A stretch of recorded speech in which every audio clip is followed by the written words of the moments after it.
नमस्कार दोस्तों, स्वागत है आप सभी का।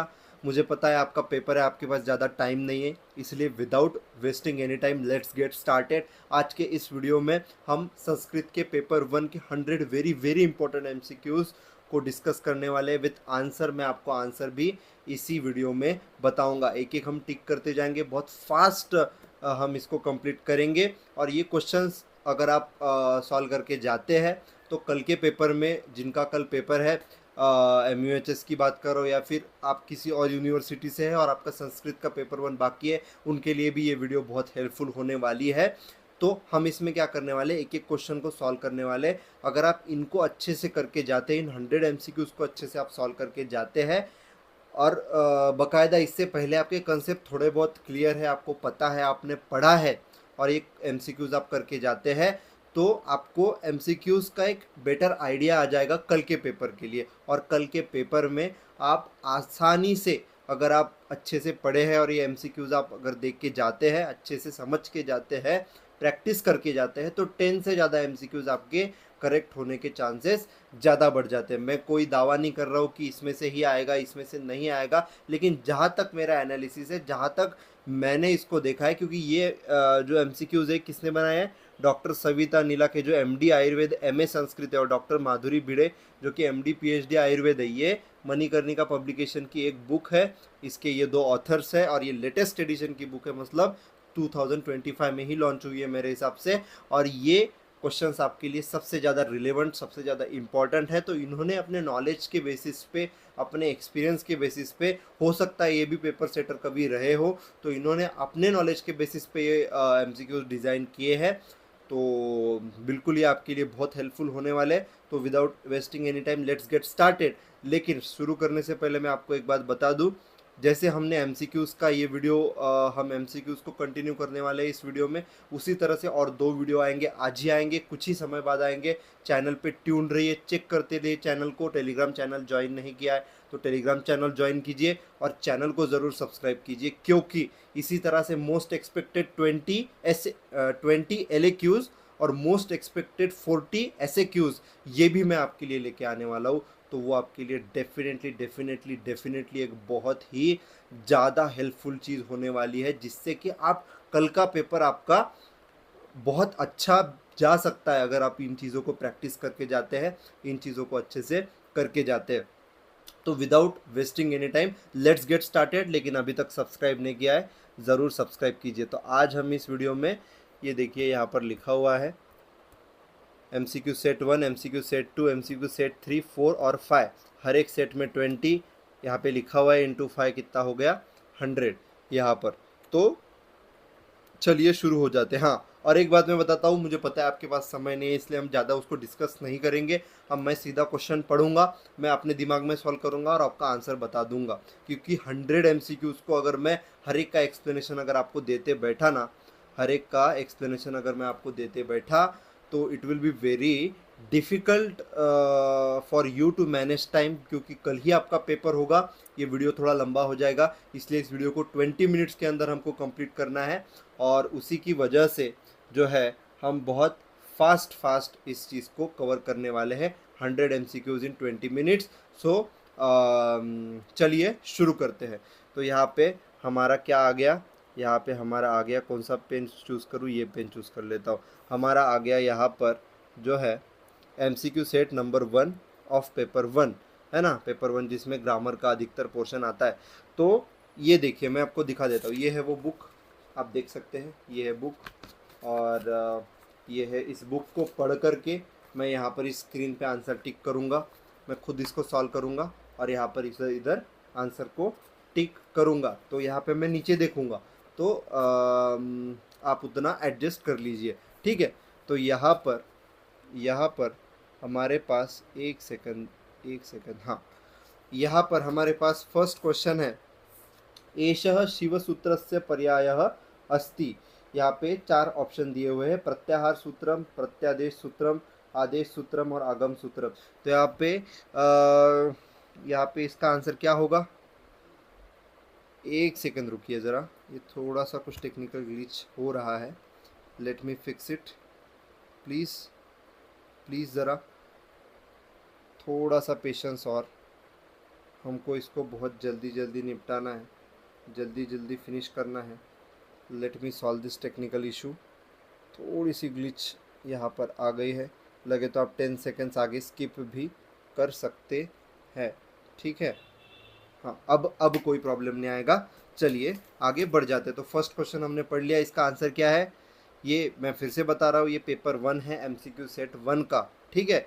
तो पेपर 1 MCQ सेट 1 उसका फर्स्ट का आंसर क्या है, ए, दैट इज प्रत्याहार सूत्रम। दूसरा, पणिनि यदा तदा माहेश्वरात शिवसूत्राणि आशृणोत, ठीक है। तो यहाँ पर ए दिया है शिवनुत्रम समाप्त, बी है ढक्कानंदम श्रुतवान, सी है उभयो और डी है अन्यत। तो यहाँ पर इसका आंसर हो जाएगा उभयो। नेक्स्ट है एशाम वर्णानाम द्वे उच्चारण स्थानानि भवेत, तो इसका आंसर हो जाएगा बी, व ए ऐ, ठीक है। उसके बाद फोर्थ क्वेश्चन है अंतस्थ वर्णानाम अभ्यंतर प्रयत्न, तो इसका आंसर हो जाएगा बी, ईशत स्पृष्टम। उसके बाद फिफ्थ है प्रतिवर्गेषु वर्तमानानाम तृतीय वर्णानाम बाह्य प्रयत्नः सन्ति, तो फिफ्थ का आंसर है बी हमारा संवारः नाद घोष और अल्पप्राण। उसके बाद सिक्स्थ है अधोदत्तेषु एतत् संयोगस्य उदाहरणम अस्ति, ठीक है। तो सिक्स्थ का आंसर हो गया हमारा बी। अब देखो मैं एक्सप्लेनेशन नहीं दे रहा हूँ, मुझे पता है क्यों नहीं दे रहा हूँ, हमारे MCQs टाइम पे कंप्लीट होने चाहिए।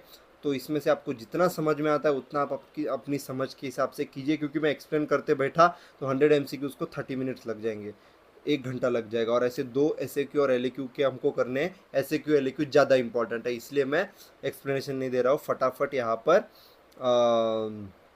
जो है इन MCQs को उड़ा रहा हूँ, सॉल्व कर रहा हूँ। उसके बाद सेवेंथ है संहितायाः अस्तित्वम नित्यम न अस्ति, तो यहाँ पर हम पेपर 1 का MCQ सेट 1 कर रहे हैं और इसका सेवेंथ क्वेश्चन संहितायाः अस्तित्व नित्यम न अस्ति, तो यह है हमारा सेवेंथ क्वेश्चन। क्या हो सकता है इसका आंसर, एक पदे, बी समासे, सी धातुपसर्गयोः, डी वाक्ये। एक सेकंड, सेवेंथ संहिताया अस्तित्वम नित्यम न अस्ति, सेवेंथ क्वेश्चन, सेवेंथ का डी, हाँ तो सेवेंथ का यहाँ पर डी है वाक्य। उसके बाद 8 एते दीर्घ स्वराहा, तो 8 का आंसर है हमारा डी, दैट इज ओ आ ए, ठीक है, ये हमारे बुक में दिया हुआ है। उसके बाद नाइन्थ है, नाइन्थ क्वेश्चन हमारा है स्पर्श वर्णेषु वर्णाः अनुनासिका संति, तो नाइन्थ का है हमारा ये पंच, ठीक है। उसके बाद तिंग प्रत्ययाः योजयन्ते, तिंग प्रत्यय धातुषु, अगर आपने प्रत्यय पढ़ा है तो आपको ये चीज़ समझ में आ जाएगी। प्रथमा विभक्त्यां वर्तमानः कर्तु प्रकारः अस्ति, तो 11th में ऑप्शंस दिए अभिहित, अनभिहित, अनुक्त और सर्व, तो यहाँ पर इसका आंसर हो जाएगा ए, अभिहित। उसके बाद दान क्रिया द्वारा यह अपेक्षित दान क्रिया करणार्थ न तो दान ग्रहणार्थ सह भवति, तो 12th का हमारा आंसर क्या होगा, इसमें कारक के रिलेटेड पूछा हुआ है, कर्ता, संप्रदान, करण संज्ञक, कर्म संज्ञक, तो यहाँ पर हमारे को अगर करेक्ट आंसर देखना है तो यहाँ पे कर्ता कारक इसका करेक्ट आंसर हो जाएगा। उसके बाद 13 है अलम अव्ययम प्रति विभक्ति युज्यते, तो यहाँ पर इसका आंसर है डी, तृतीया चतुर्थ्यो। उसके बाद 14 है अपाय शब्दस्य इति अर्थ अस्ति, तो यहाँ पर इसका आंसर होगा वियोग सी। 15 वृक्षे खग तिष्ठति अस्मिन् वाक्ये स्थित आधार प्रकारः उपयोजित अस्ति, तो 15 का आंसर यहाँ पे हो गया ए, 15 का आंसर ए। उसके बाद 16 दुष्ट एतत् व्याकरण दुष्ट्या प्रयत्नानां पदम अस्ति, तो 16 का है ए, क्त। उसके बाद 17 का अगर देखिए आलोच्य एतत् व्याकरण दृष्ट्या प्रयत्नातम पदम अस्ति, तो यहाँ पर इसका हो गया ल्यप आंसर।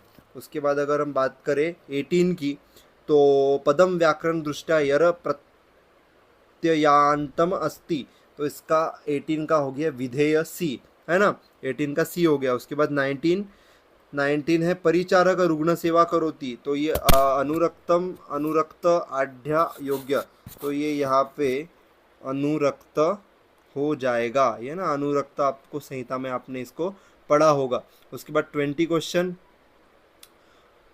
क्वेश्चन है वातः लाघवम करोति, तो लघु ये शायद ये फिल इन द ब्लैंक्स दिया हुआ है स्टार्टिंग में, लघु लघुम लघु लघु। तो यहाँ पे कौन सा यहाँ पे करेक्ट हो जाएगा 20 नंबर का? तो 20 नंबर का यहाँ पे करेक्ट हो जाएगा नंबर सी, दैट इज़ लघु। उसके बाद हम नेक्स्ट आ जाते हैं MCQ सेट नंबर 2 के पेपर नंबर 1 की तरफ, ठीक है। Now we are going to attempt, now we are going to solve the MCQ set number 2 of paper 1। So paper 1 MCQ set number 2। तो यहाँ पर अगर हम बात करें फर्स्ट का, शिवसूत्रेषु वर्तमानानाम इत संज्ञानाम वर्णानाम संख्या अस्ति, तो कितना होता है? 15 होता है, दैट इज आंसर हो जाएगा इसका बी। उसके बाद सेकंड क्वेश्चन है हमारा, विसर्गानुस्वारयोः क्रमशः स्थानं भवति, तो यहाँ पर इसका हो जाएगा बी, तालु नासिके, ठीक है। अब यहाँ पे नेक्स्ट हम बढ़ जाते हैं, 2 का बी करेक्ट है ना? तालु नासिके, तालु नासिके 2 का नहीं, शायद हम कुछ गड़बड़ कर रहे हैं यार, ये बी नहीं हो सकता इसका आंसर, तालु नासिके थोड़ी होगा। विसर्गानुस्वारयो क्रमशः स्थानं भवतः, तो विसर्गानुस्वारयो क्रमशः स्थानः भवतः, ये है सेकंड क्वेश्चन। और क्या हो सकता है इसका? ए मुझे ज़्यादा लग रहा है सेकंड का।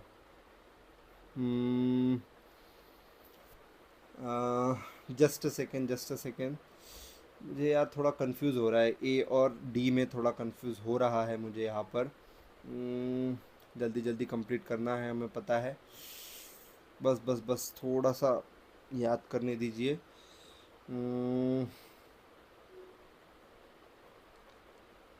हाँ, यस यस यस यस, याद आ गया। 2 का करेक्ट आंसर है ए, कंठनासिके। नेक्स्ट है 3, स्पर्शवर्णानाम अभ्यंतर प्रयत्न अस्ति, तो यहाँ पर ऑप्शन दिए हुए हैं हमारा संवृत्तम स्पृष्टम, देखने का जरूरत नहीं, सीधा इसका उड़ाओ, थर्ड का बी उड़ाओ, थर्ड का बी। उसके बाद हश इति प्रत्याहारे स्थितानाम वर्णानाम ब्राह्य प्रत्यनाम डैश च संति, तो हश इति प्रत्याहार है, वो प्रत्याहार का अगर आपने ट्रिक देखा है, मैंने अपने YouTube चैनल पे भी वो अपलोड किया है, उसके हिसाब से इस 4 का आंसर क्या होना चाहिए? बी, संवार नाद घोषा, है ना। फोर्थ का आंसर है बी, है ना, फोर्थ का आंसर है बी। फिफ्थ, तो फिफ्थ का शिवसूत्राणाम अन्ते विद्यमानाम वर्णः इति परिभाषाया कथ्यन्ते, तो इसका हो गया इत, शिवसूत्राणाम अन्ते विद्यमानाम वर्णा इति परिभाषायां कथ्यन्ते। देखो आपको क्वेश्चन भी संस्कृत में ही होंगे, तो आप आदत डाल लीजिए संस्कृत में आपको सेंटेंसेस समझने की। यहाँ पे क्या पूछ रहे हैं कि शिवसूत्राणाम मतलब माहेश्वर सूत्र के अंत में जो वर्ण है उसे क्या कहते हैं, उसकी परिभाषा, मतलब परिभाषा में उसका क्या नाम दिया हुआ है, दैट इज इत संज्ञक वर्णम बेसिकली। उसके बाद सिक्स्थ, मृत्सन एतत व्याकरण दृष्टया डैश अस्ति, तो यहाँ पर इसका आंसर हो गया संयोग बी। उसके बाद सेवेंथ हो गया, अधोदत्तेषु एतत् केवलम संहिताया उदाहरणम अस्ति न तो संयोगस्य। उसके बाद सेवेंथ का है ए, सेवेंथ का ए है, बात सीधा सीधा समझ में आ जाता है, अधोदत्तेषु एतत् केवलम संहितायाम उदाहरणम अस्ति न तो संयोगस्य, इसका आंसर है ए, सेवेंथ का ए वातः, ठीक है, सेवेंथ का ए। उसके बाद हमारा 8th क्वेश्चन है, ह्रस्वस्य स्वरस्य उच्चारणार्थम मात्रा इति काला आवश्यक अस्ति, तो बिल्कुल कितनी मात्रा? एक मात्रा बेसिकली, तो 8 का यहाँ पर हो गया ए, है ना। हाँ, यस, सही है। उसके बाद 9th है, अनुनासिक व्यंजन संख्या अस्ति, कितना होता है? अष्टौ, 8 होते हैं। उसके बाद नेक्स्ट क्वेश्चन है, सुप प्रत्याह योजयन्ते, तो बिल्कुल इसका आंसर है उभयेषु सुप प्रत्याह योजयन्ते। उसके बाद 11th है, 14 मिनट देखो अभी हो गए, मैं कुछ एक्सप्लेन नहीं कर रहा हूँ फिर भी 14 मिनट हो गए, इसलिए मैं एक्सप्लेन नहीं कर रहा हूँ, फटाफट जल्दी जल्दी ख़त्म करना है इसी इसमें। 11th है, बहव इति डैश उदाहरणम, तो इसका आंसर होगा हमारा वचनस्य परिणाम, हाँ वचनस्य होगा, 11th का ए, वचनस्य, 11th का ए हो जाएगा। उसके बाद 12th का होगा हमारा, चय एवं दोष जयते अस्मिन् वाक्ये चये इति कारकम अस्ति, तो ये होगा हमारा अधिकरण अधिकरणम। उसके बाद शमनम तच्च सप्तदा, अस्मिन् वाक्ये सप्तदा प्रथमाया इति प्रयोजनम अस्ति। तो क्या हो गया, ये परिणाम कथनम हो गया, प्रातिपदिकार्थनम वचन कथम हो गया, या फिर लिंग कथनम हो गया। तो ये बेसिकली क्या हो गया हमारा, तो ये वचन कथनम हो गया। 13 का बी वचन कथनम है ना, तो 13 का बी वचन कथनम। 14 का क्या होगा अभी, 14 का है बालक पाठशाला गच्छति अस्मिन् वाक्ये पाठशालाम इति अस्ति। तो ये उपपद विभक्ति हो गया। उसके बाद 15th क्वेश्चन है, तो 15th क्वेश्चन का है पुनर्वसवे नमः अस्मिन् वाक्ये नमः इति डैश अस्ति। नमः क्या है, ये अव्यय है बेसिकली। उसके बाद भ्रष्ट इति पदम व्याकरण दृष्ट्या डैश वर्तते। तो इसका आंसर क्या होगा, ए त प्रत्यय अंत। उसके बाद 17 है पदत्वत प्रत्यानंतम अस्ति। देखो प्रत्यय आपको अच्छे से प्रिपेयर करना होगा, तो इसका आंसर हो गया बी भूतवान। उसके बाद 18 है विधातुम इति पद व्याकरण दृष्ट्या डैश वर्तते। तो यहाँ पर इसका आंसर होगा तुमुन प्रत्यांत। 19 व्याधि ही अन्य अन्य लक्षण भवति। तो यहाँ पर 19 का क्या हो गया, सी अनुपक्रम है ना, अनुपक्रम होगा यहाँ पे, याद रखिए। 20 मूत्ररोध ज रोगेशु जीर्णांतिक घृतम डैश मात्रया शस्यते। देखो संस्कृत का भी पेपर है, फिर भी आपको आयुर्वेद से रिलेटेड ही क्वेश्चंस, आयुर्वेद से रिलेटेड ही एग्जांपल्स मिलेंगे। तो यहाँ पर ये बी करेक्ट होगा, उत्तमया मूत्ररोध ज रोगेशु जीर्णांतिक घृतम उत्तमया मात्रया शस्यते। उसके बाद हम आगे बढ़ जाते हैं एमसीक्यू सेट नंबर 3 की तरफ। तो एमसीक्यू का सेट नंबर 3 की अगर बात करें तो निम्नलिखित विधानेषु एतत् विधानम योग्यम। तो यहाँ पर शिवसूत्रेषु दीर्घस्वराणाम अभाव अस्ति, दीर्घस्वराणां ह्रस्वस्वरेषु एव ग्रहणम अस्ति, दीर्घस्वराः स्वतंत्रस्य दृश्यन्ते, संस्कृत भाषायां दीर्घस्वराः न सन्ति। तो यहाँ पे फर्स्ट का सही आंसर है बी, दीर्घस्वराणां ह्रस्वस्वरेषु एव ग्रहणम अस्ति। सेकंड दंत इति डैश स्वरस्य स्थानम। तो यहाँ पर इसका आंसर होगा लृ लृ लृ इति है ना, दंत इति स्वरस्य स्थानम ऋतुलसा नाम दंता होता है ना, तो लृ यहाँ पे होगा। थर्ड है स्वराणाम आभ्यंतर प्रयत्न डैश अस्ति। कितना होता है, नहीं कितना नहीं पूछा इन्होंने, इन्होंने पूछा है थर्ड स्वराणाम आभ्यंतर प्रयत्न डैश अस्ति। तो फर्स्ट ऑप्शन तो नहीं होगा, सेकंड ऑप्शन भी नहीं होगा, थर्ड ऑप्शन हम एमसीक्यू का सेट नंबर 3 कर रहे हैं अभी, उसमें से थर्ड क्वेश्चन हमारा फंसा हुआ है यहाँ पर। फर्स्ट तो इसका आंसर नहीं है, इसका आंसर सी है, थर्ड है विवृत्तम। यस, स्वराणाम अभ्यंतर प्रयत्नम अस्ति विवृत्तम। हाँ, सभी स्वर किसमें होते हैं हमने सिखाया था ट्रिक के अंदर, तो अगर आपने देखा है तो आपको पता होगा।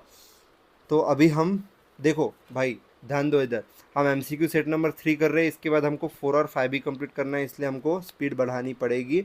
और यहाँ पर सेट नंबर 3 का हमने अभी थर्ड क्वेश्चन सॉल्व किया जिसका आंसर सी है। थर्ड क्वेश्चन का आंसर सी हमने मार्क कर दिया, सही है।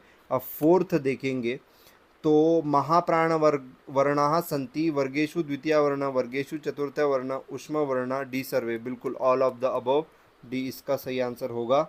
उसके बाद इति प्रत्याहारे सही स्थितानां वर्णानां बाह्य प्रयत्ना विवारा श्वासकोशा च सन्ति। तो यहाँ पर क्या होगा इसका आंसर, यहाँ पर क्या होना चाहिए इसका आंसर, कौन सा क्वेश्चन चल रहा है, फोर्थ का डी हो गया, अब फिफ्थ चल रहा है हमारा। तो फिफ्थ का यहाँ पर अल हल हश खर, बी इसका करेक्ट आंसर होगा, बी खर। उसके बाद सिक्स्थ वाक्येषु प्रयोग सदैव कर्तव्य, इसका क्या होगा, इसका होगा हमारे पास डी तो नहीं होगा, ये भी नहीं होगा, ये होगा, सिक्स्थ का ए होगा, सिक्स्थ का ए मार्क कर दिया। आप सेवेंथ का देखते हैं, सेवेंथ का क्या है, गुणसंज्ञा वर्णेषु ए वर्णस्य भेदा गृहीत्वा। तो ये षट्लुप्त नहीं है, षट्रस्व नहीं है, अष्टादश नहीं, अष्टादश भी नहीं है, इसका सी है, सेवेंथ का आंसर सी, सेवेंथ का आंसर सी मार्क कर दिया। अब 8 का देखते हैं, अ एष स्वर एत रूपेण सूत्रे उपस्थिता अस्ति, इसका भी सी है, दैट इज लर्न, सीधा सीधा। उसके बाद 9 अगर हम बढ़ जाए तो नाइन्थ में उपदेशः उपस्थितः हल इत संज्ञक भवति, इसका आंसर है बी अंत्यम, नाइन्थ का बी, तो नाइन्थ का बी। उसके बाद टेंथ देखते हैं।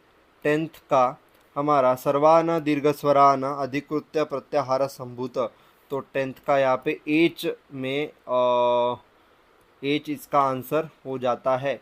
अब ये यार ये बहुत सिंपल सिंपल क्वेश्चन है ना, ये जो माहेश्वर सूत्र से आते हैं या फिर अव्यय से आते हैं, कारक के भी कुछ, संधि के भी, समास के भी कुछ कुछ आसान ही होते, तो इसमें मुझे एक्सप्लेन करने की कोई ज़रूरत नहीं। अगर आपने अच्छे से पढ़ा है तो आपको सही से प्रत्याहार का अगर नॉलेज होगा तो आपको 2-3 MCQs तो आते ही है प्रत्याहार पे, माहेश्वर सूत्र पे हम कुछ भी पूछ सकते हैं, लेकिन फर्स्ट चैप्टर का MCQs में अच्छा खासा वेटेज होता है, तो मतलब फर्स्ट 2 चैप्टर्स का, तो वो तो आपको परफेक्ट करने ही हैं अगर आपको अच्छे से पास होना है। देखो 20 मिनट्स इधर ही हो गए, एक्सप्लेन करता था तो कितना ये हो जाता था, इसी में तो अपने को टाइम ज़्यादा लग रहा है। इसलिए टेंथ का आंसर क्या हो गया हमारा, टेंथ का हम क्या है, क्या क्वेश्चन है, सर्वान, टेंथ है सर्वान दीर्घस्वरान अधिकृत्य प्रत्याहार संभूत, तो यहाँ पे 9 के बाद टेंथ का है सी, यस टेंथ का है एच, दैट इज सी। उसके बाद 11 तृतीया विभक्ति विषय अस्ति, तो 11th का है हमारा ए प्लस बी प्लस सी, ये और ये तीनों है। उसके बाद हमारा नेक्स्ट है 12th क्वेश्चन, तो 12th क्वेश्चन में क्या दिया हुआ है, तो बालकाया दुग्धम ददाति अस्मिन् वाक्य कर्ता अध्याहृतम अस्ति, तो इसमें भी ए प्लस बी प्लस सी ही होगा, माता सह सेवक तीनों भी यहाँ पर होगा। उसके बाद 13 क्वेश्चन हम लेकर के आ जाते हैं, तो यहाँ पर एक बात आपको बतानी थी मुझे कि ये MCQs जो है ना ये थोड़े वोलाटाइल है, कुछ समझ में भी नहीं आ रहे होंगे, तो आप इनको ज़्यादा ये मत लीजिए, जो जो आपको समझ में आ रहे हैं ये आपको फैमिलियर करवाने के लिए पेपर से, तो इसको आपको अच्छे से जो जो आपको समझ रहा है वो आपको करना है, ठीक है। बेसिकली यहाँ पर आगे बढ़ जाते हैं, तो हम क्या कर रहे थे, पेपर 1 का MCQ सेट 3 हमारा शुरू था, और उसमें हम 12th तक क्वेश्चन सॉल्व कर चुके हैं। 12th का हमने मारा है डी। उसके बाद 13th का है चतुर्थ्या उपपद विभक्ते उदाहरणम अस्ति, तो यहाँ पर 13 का है बी, माधवायः नमः, उपपद विभक्ति का एग्जाम्पल ये है। उसके बाद 14 है अधिकरण रूपेण आधार स्वीकृत दृश्यते, तो इसका आंसर हमारा हो गया कर्तुर कर्मभ्याम। उसके बाद नेक्स्ट है हमारा 15 आगंतुम शमयेत दोषम स्थानिना अस्मिन् वाक्ये दोष इति कारकम अस्ति, तो यहाँ पर 15 का आंसर हो गया कर्म कारक। 16 है भुक्त इति व्याकरण दृष्टया डैश प्रत्यांतम अस्ति, तो यहाँ पर हो गया इसका आंसर त। उसके बाद 17 है कर्तुमिति व्याकरण दृष्टया प्रत्ययात्म जो भी है 17, इसका आंसर हो गया तुमुन प्रत्यय। उसके बाद डैश अनियर प्रत्यांतमस्ति, तो यहाँ पर इसका आंसर हो गया सी माननीय। उसके बाद 19 स्नानम प्रतिदिनम कुर्यात ऊर्जाबलप्रद ऊर्जाबलप्रद प्रदम प्रदः, तो यहाँ पे क्या होगा इसका आंसर, इसका आंसर होगा यहाँ पर ऊर्जा बलप्रद। नेक्स्ट शुद्धा वेग धारणेशु रोगेशु डैश भोजनम शस्यते, तो यहाँ पर सेट 3 का लास्ट क्वेश्चन 20, इसका आंसर हो गया डी स्निग्धाल्प लघुष्ण। उसके बाद हम आ जाते हैं MCQ सेट नंबर 4 के ऊपर, paper 1 MCQ set 4, paper 1 MCQ set 4, that's right. तो फर्स्ट है शिवसूत्रेषु प्रतिव्यंजनेषु वर्तमानस्य अवर्णस्य डैश इति प्रयोजनम अस्ति, तो इसका आंसर हो गया सी उच्चारण सौकर्यम। उसके बाद सेकंड है इति डैश इति न वर्णस्य स्थाने स्तः, तो इसका आंसर हो जाएगा मूर्धा नासिके बेसिकली। थर्ड है प्रक्रियावस्थायां ह्रस्व अवर्णस्य अभ्यंतर प्रयत्न डैश अस्ति, तो यहाँ पर विवृत्तम is the C correct answer. Fourth है प्रतिवर्गे डैश वर्णयोः बाह्य प्रयत्न महाप्राणः अस्ति, तो यहाँ पर फोर्थ का आंसर हो गया हमारा द्वितीय चतुर्थयो डी। उसके बाद फिफ्थ है तालु इति डैश अनुनासिकस्य स्थानम, तो यहाँ पर फिफ्थ का ए य आ गया। उसके बाद सिक्स्थ अनुनासिक स्वर संख्या अस्ति, तो इसमें ऑप्शन है नव चतुर्दश पंच और सप्तदश, तो हम देख रहे हैं सेट नंबर 4, और सेट नंबर 4 के अंदर हमारा सिक्स्थ का है ऑप्शन नंबर ए नव। उसके बाद सेवेंथ विभक्ति प्रत्ययान अधिकृत्य कृतः प्रत्याहारः डैश अस्ति। तो यहाँ पर सेवेंथ का आंसर हमारा क्या हो जाएगा, ए सुप। उसके बाद नेक्स्ट है गुणसंज्ञक वर्णाः सन्ति। तो यहाँ पर एट्थ का आंसर हो गया अ ए ओ, ठीक है। उसके बाद नाइन्थ है आगमादेश प्रत्ययाः प्रविभागाः सन्ति। तो ये हम कर रहे हैं प्रतिभाग संति, यही है। एट्थ का भी हमने मार लिया, नाइन्थ हमारा चल रहा है। मेरा भी दिमाग थोड़ा चकरा रहा है इतने एमसीक्यूज फास्ट सॉल्व करके, ठीक है। तो नाइन्थ है आगम देश प्रत्ययाः प्रविभागाः सन्ति। ए शिवसूत्रस्य बी उपदेशस्य सी प्रातिपदिकस्य और डी सर्वेशाम। तो नाइन्थ जो हमारा है, हमारा फोर्थ सेट चल रहा है। तो सेट 4 का नाइन्थ क्वेश्चन का आंसर हमारा बी हो जाएगा उपदेशस्य। उसके बाद 10 इत संज्ञक वर्णस्य लोप भवति अपि तु तस्य प्रयोजनम इति अस्ति। तो यहाँ पर इसका आंसर हो जाएगा प्रत्याहार निर्माणम। उसके बाद 11 है भाजने अपुपान करोति अस्मिन् वाक्ये स्थित आधार प्रकारः उपयोजितः अस्ति। जिनको जिनको ये लग रहा होगा कि मैं कोई आंसर की लेके बैठा हूँ और बस ऐसे रीड करके सॉल्व कर रहा हूँ, ऐसी बात नहीं है। ये जो क्वेश्चन है मैंने पहले ही सॉल्व करके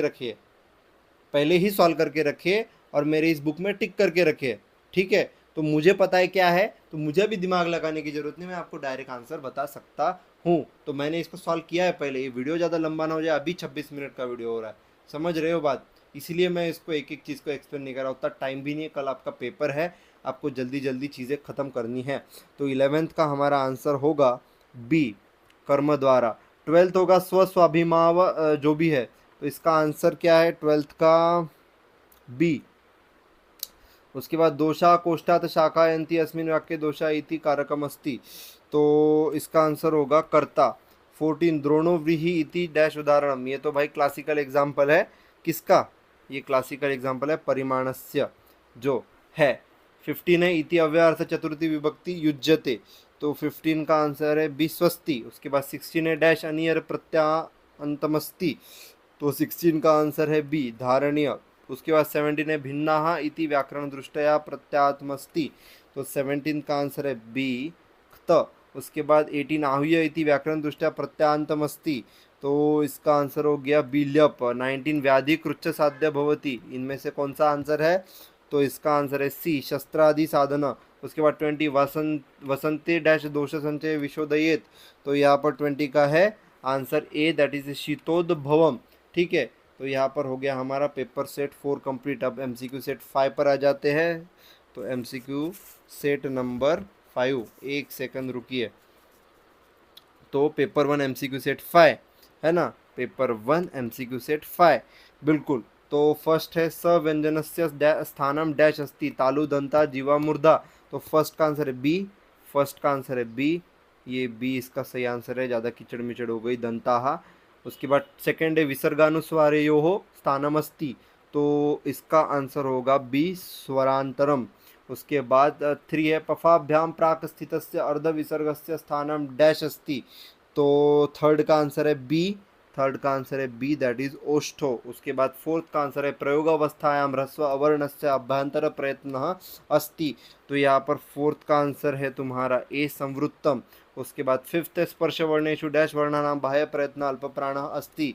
तो यहाँ पर फिफ्थ का आंसर है सी, यस। उसके बाद हमारा आ जाता है सिक्स्थ कात्यायन मतानुसारेण सवर्ण संज्ञायाः व्याख्यायाम अनुसृत्य एतौ द्वौ वर्णौ परस्परयोः सवर्णौ मान्यते।